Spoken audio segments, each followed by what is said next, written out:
asko liburu hortan parte hartzeagatik, guretzako oso garrantzitsua zen Euskal Herrien edo Euskal Gunean kokatutako liburu baten parte hartzea. Gaur ordea testu hau idazten asko etunez pentsatzen, nondik idatzi Medeak hortatik, Kaitani Medeak hortatik, edo Amaia Aimarren lagun zen Kaitani horretatik, edo Hernania Aragan Kaitani horretatik. Beraz, nahiko subjektiboa zerbait da, bukatu da. Izaten, hasika.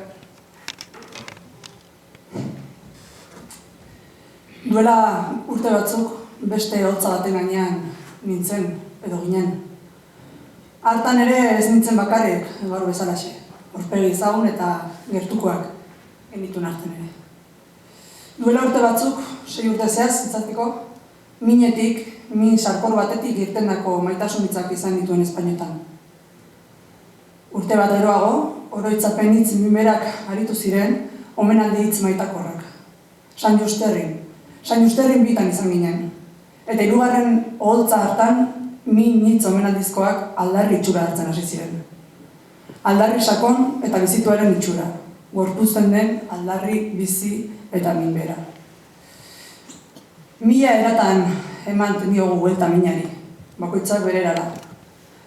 Batzuetan uste baina gehiago eratzen dagogan, edo nahi baina gehiago. Nabil, liburuan jasota dagoen Amaia Aimar guretzat Moioren heriotzaren orbanaren iraupen hori xamurtzeaz, borrokatzeaz. Herri honetan, maite genuenez gain, herri honetan minez gain, batzuok argi hartu zuten egiteko bat. Argi hartu zuten konpromiso bat, ulerkera bat, ikusezina ikusten ikasteaz gain, ulertezina ulertzen ikasteko hasteko autua. Nik neuk, guk geuk finean, argi ikusi genuen, eriotzonen minak bazuela asko ikasteko, ulertzeko eta onartzeko. Hala 6 urte igaro ondoren asko ikasi dugu ikusezin zen horretaz, transexualitatea zarina ez, transgeneroaz, transfeminismoaz. Asko ikasi dugu, hemen da ezin daitezken kontu ez. Asko ikasi dugu eta jaso, ulertu ezin daitezken kontu ez, erabaki ez, ulertu arte, ulertze erabaki dugun arte.